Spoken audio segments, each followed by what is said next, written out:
Y'all loved my video last year, so that just gave me an excuse to make more. And I'm so glad I did, because we found some new favorites. Hey y'all, I'm Valerie, and welcome to my kitchen. In today's video, I'm sharing 5 fall candy recipes that you must try. Okay y'all, let's get started. I'll be making these every year. They're s'mores truffles, and they were so good. You're going to need a large bowl, and since these are going to be a little on the sticky side, I went ahead and sprayed my bowl with nonstick spray. I added 1½ cups of graham cracker crumbs, 1½ cups of marshmallow fluff, which was about 3/4 of that 7-ounce container. You're also going to add in 1 cup of mini chocolate chips.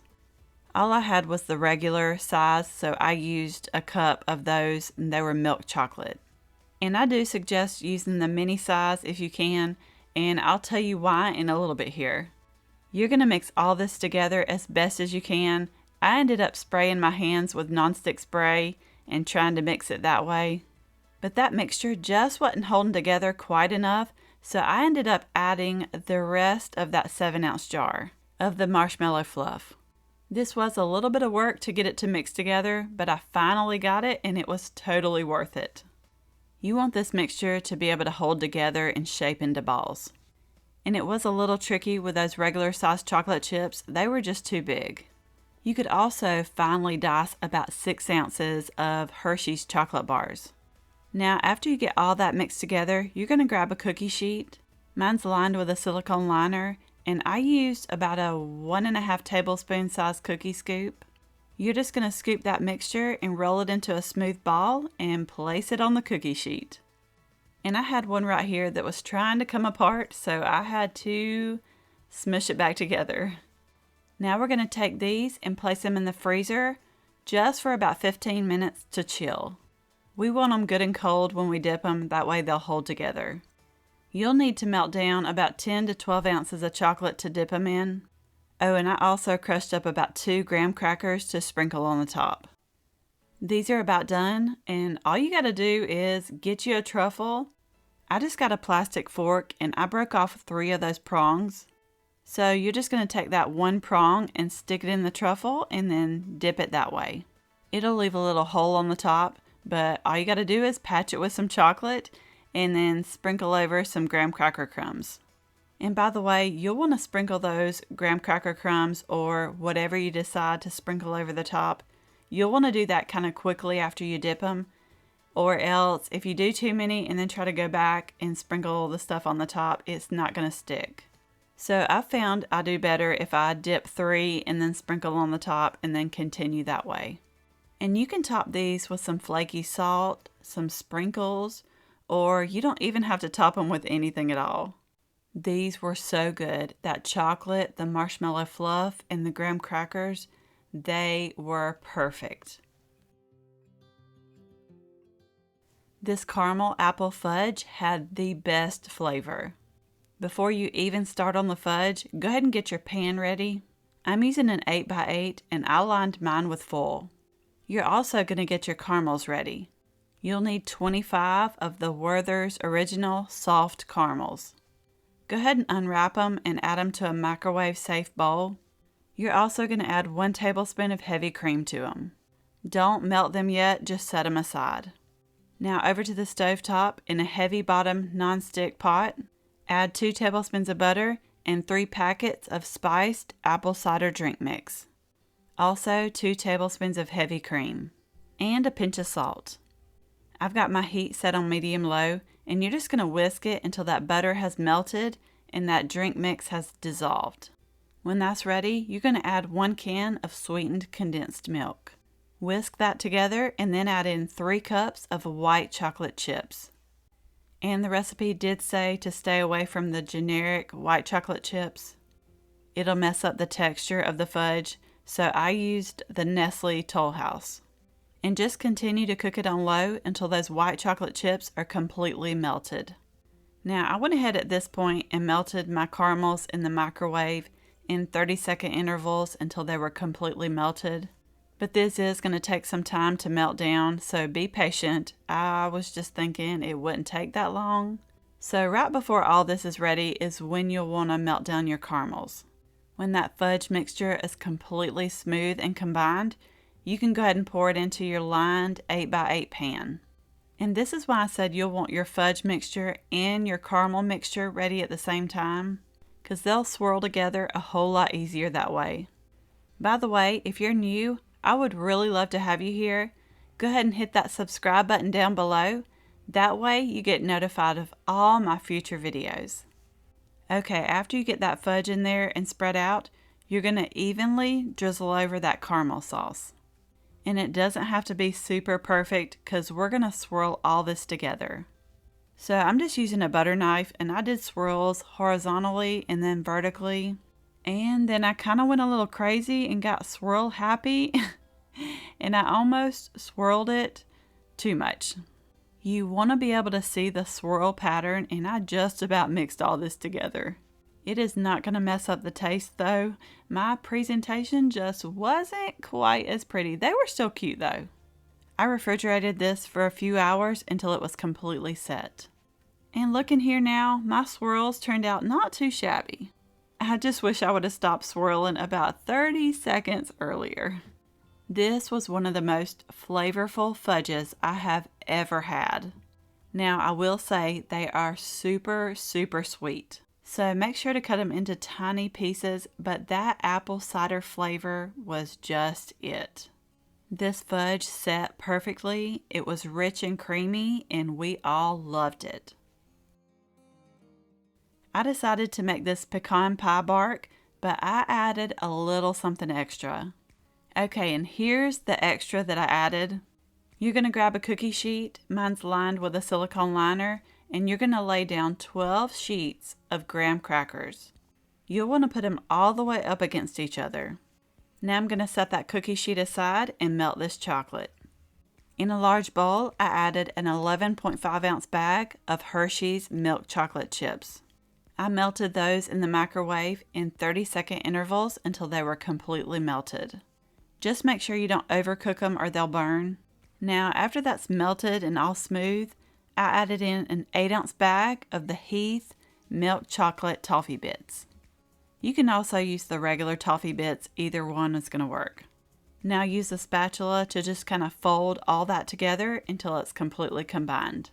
You're also going to fold into that mixture 1 cup of toasted chopped pecans.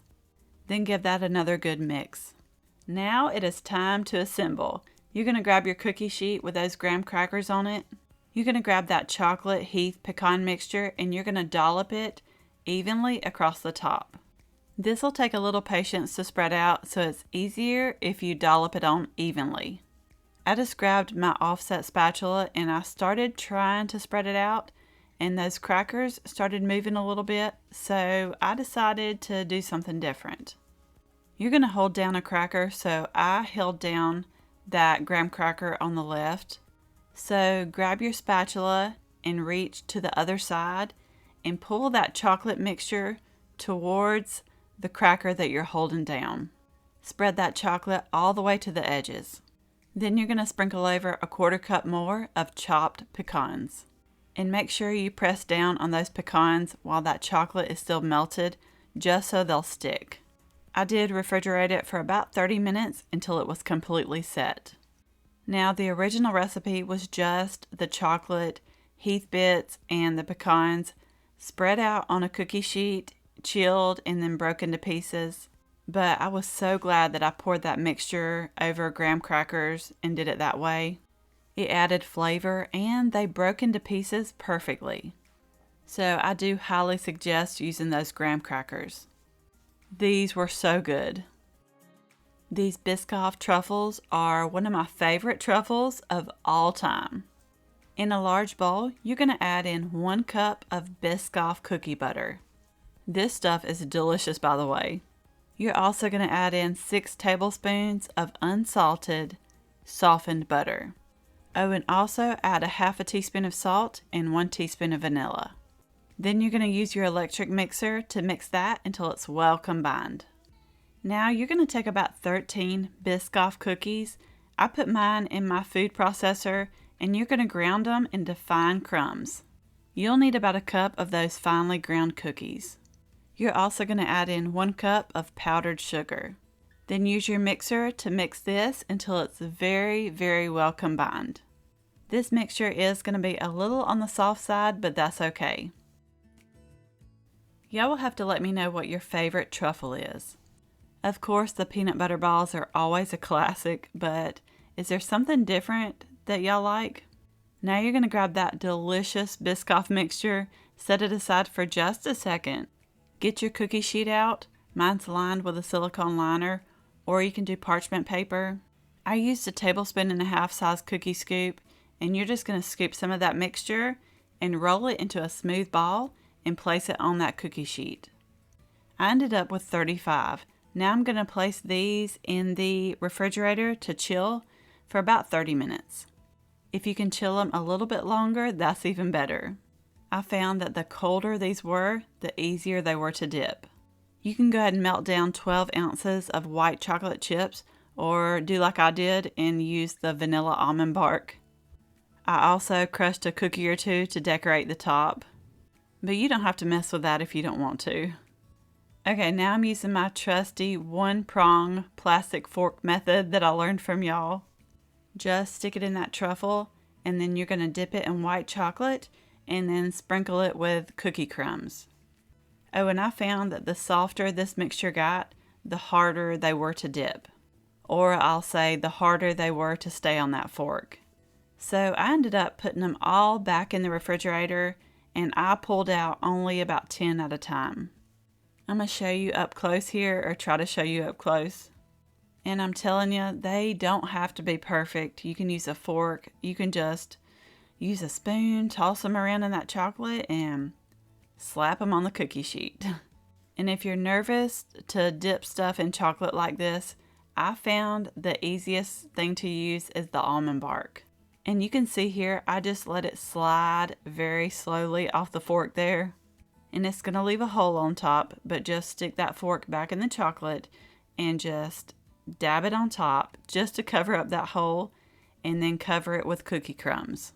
And like I always say, make sure you add the crumbs pretty quickly before that chocolate has a chance to set up. Now we're just going to chill these until they are completely set, and then it's time to enjoy. This was my first time making these, and I loved them. I'm telling you, they are one of my all-time favorite new truffles. So if you're a fan of the Biscoff cookies or the Biscoff cookie butter, I am 100% sure you are definitely going to love these. And these were actually pretty simple to make. It really didn't take long at all. So I think they'd be perfect if you needed to make something last minute. Oh, and if you're not a fan of the Biscoff cookie butter, you could also do peanut butter with like shortbread cookies. But these were absolutely delicious, and I really want you to try them. I've been wanting to make these homemade Butterfingers forever, and I finally got around to it. In a large bowl, you're going to add an 11-ounce bag of candy corn. Now we're going to melt these in 30-second intervals in the microwave until they are completely melted. I'm also going to melt 1 cup of peanut butter. And make sure you melt it because it will mix with the candy corn a whole lot easier that way. I'm grabbing my 8x8 inch baking pan, and I just lined it with foil, or you can line it with parchment paper. You just want to be able to lift it out when it's done. So just leave a little overhang on the sides. But you do want to have this ready so you're ready to go when everything is melted. Okay, here's the candy corn. It's melted. It was a little tricky. You don't want to overcook it, just 30-second intervals at a time. Into that melted candy corn, I'm adding that melted peanut butter. I'm also going to add in about a 1/2 teaspoon of vanilla. Then you'll want to go ahead and stir this until it's mostly combined. I had to switch to a metal spoon so I could scrape the sides of that bowl a little better.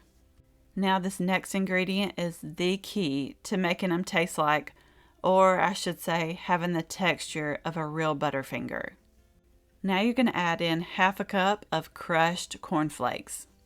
And kind of work quickly here to make sure you get it stirred together, before it starts to set up.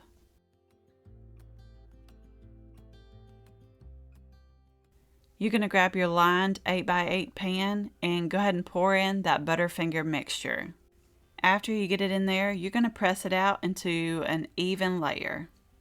I did end up using my hands, but I'll tell you, it was pretty hot. Okay, this was my second time making this. The first time I made it, I took this right here and I chilled it until it was set, and then I tried to cut it into bars. That's what the recipe said. But just like a Butterfinger on the inside, it just crumbled as I tried to cut it. So this time I made it, I just let it sit out on the counter until it was cool enough to handle. I don't know why I did this. I guess I could have cut it on the foil, but I felt like I needed to flip it out onto a piece of parchment paper. And of course, like a silly goose, I tried to move it around on there to make it, even, but I just, hands off, I was done. So you're going to take that little square you got there, and I just kind of scored it before I cut all the way through, just so I didn't mess anything up. But you're going to cut it into thirds horizontally, and then vertically, I'd say my cuts were about 1 inch wide. So I ended up with 24 bar shapes, kind of like the size of fun size candy bars. And I wanted to show you at this point here, they had not completely set up. They were still pretty soft and kind of bendable, which is why I found it was so much easier to go ahead and cut them now before we let them completely set in the fridge. So chill those, and then you can go ahead and melt down your chocolate. I did about 12 ounces of milk chocolate chips, and y'all don't come for me. I did add in a little bit of paraffin wax, just to make them shiny and where they didn't melt as quick when you handled them. But you could also add in a tiny bit of coconut oil with that chocolate to melt it. And I'll tell you, these bars are a lot easier to dip versus when you're trying to dip balls. I just dropped a little bar in the chocolate and then flip it over to make sure it's completely covered. And then you can use a fork, or I'm using this little chocolate tool I've got here, kind of like a fork. And then you're just going to lay it on the cookie sheet. And I was trying to make these look a little fancier, so on one of those little bars there, I tried to drizzle over some chocolate just to see how it looked before I did the entire batch, and I was happy with it. So I went ahead and drizzled chocolate on the rest of the bars. I just dipped my spoon in the chocolate and then slung it back and forth over those bars. Okay, I just let these sit out on the counter until they were completely set. And I do want to mention, if you would rather these be in tiny little balls instead of bars, you could do that too. Kind of like the Butterfinger BBs. So you would just take that filling mixture, and when it's cool enough to handle, scoop them into balls. I would do them teeny tiny though, or a lot smaller than a regular truffle. And then let them set and then dip them. These were so pretty. They were nice and shiny from that wax, I'm sure. But they were really so good. They tasted just like a Butterfinger. Only these were just a smidgen softer. So they didn't feel like they were going to break your teeth while you ate them. We loved them. I really hope you enjoyed this video.